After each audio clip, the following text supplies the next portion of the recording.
Nuova stagione della SME Caorle, nuova avventura in Serie C Gold, il rammarico per la mancata promozione, per averla vista sfumare sul filo di lana è ormai definitivamente alle spalle, squadra nuova, profondamente rinnovata, con quali ambizioni si parte, coach Ferraboschi? Le ambizioni sono quelle di ripetere una stagione come quella dello scorso anno, quindi sono abbastanza alte, si punta naturalmente a raggiungere i playoff come risultato minimo e poi come l'anno scorso ci si augura di poter ben figurare fino alla fine.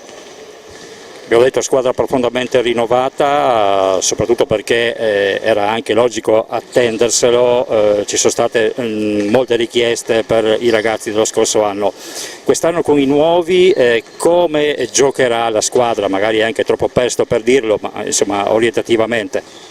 Sì, in effetti è un po' di solito squadra che vince non si cambia e quest'anno riuscire a mantenere lo stesso organico dello scorso sarebbe stato un po' troppo oneroso da un punto di vista economico, perché fortunatamente tutti i giocatori hanno avuto delle offerte migliori da un punto di vista o economico o addirittura di categoria. Quindi abbiamo rifatto una squadra completamente, a parte la conferma di Blaz, e la cosa comunque ci stimola e ci dà ancora più motivazioni.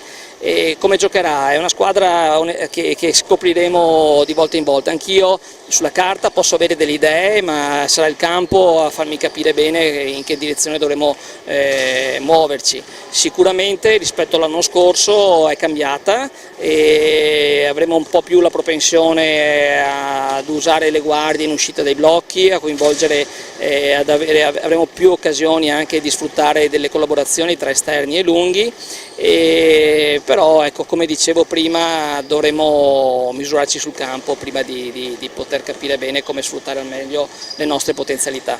Abbiamo detto che l'importante sarà, al di là del risultato che si otterrà, sarà soprattutto diciamo, continuare ad entusiasmare questo pubblico del Palamare che avete veramente ritrovato lo scorso anno. Questo ce lo auguriamo sicuramente. Devo dire che intanto partiamo da un ambiente che è splendido e ormai risaputo. Caorle è una delle piazze dove tutti i giocatori vorrebbero venire a giocare, perché al di là di quello che è il campo, è il fuoricampo che è molto coinvolgente e sembra di essere veramente in una grande famiglia.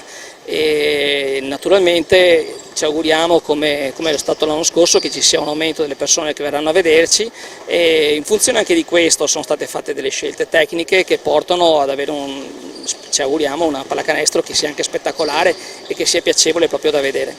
Ecco, Raffaele Valesin, vicepresidente, siete riusciti anche quest'anno, nonostante le difficoltà economiche del momento, ad allestire una squadra decisamente competitiva?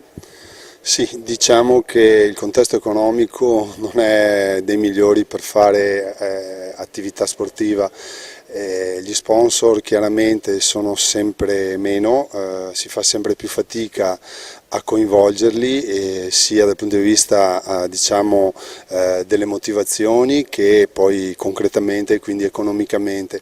Abbiamo fatto una squadra anche a mio modo di vedere molto competitiva, e mi sbilancio forse un po' di più del Presidente, oserei dire forse più quadrata e più completa rispetto a quella dello scorso anno, e tutto questo è stato possibile anche con un risparmio a livello economico, e credo che in questo contesto sia un qualche cosa di molto importante quello che abbiamo fatto.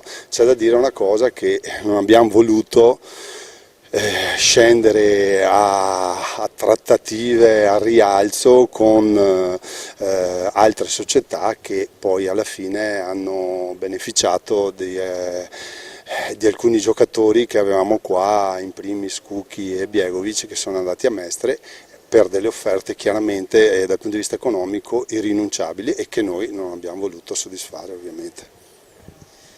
BVO e anche settore giovanile, settore giovanile che lo scorso anno con l'Under 18 è andato anche alla fase nazionale, alla fase interzona, alla Spezia, quest'anno avete un attimino rivoluzionato un po' i ranghi, ma comunque insomma c'è sempre insomma, la volontà di fare molto bene. Abbiamo rivoluzionato perché alcuni giocatori hanno cambiato categoria e in più un giocatore in particolare, che forse era il nostro miglior giocatore, è andato a fare un'esperienza a Treviso Basket. Comunque penso che anche quest'anno avremo delle squadre competitive, un allenatore per quanto riguarda le squadre più alte sicuramente importante come Nicola Stan, e quindi penso che anche quest'anno faremo bene. Facciamo anche quest'anno dei campionati eccellenza, quindi con un impegno sia a livello tecnico che di risorse notevole, e sono sicuro che faremo la nostra buona figura.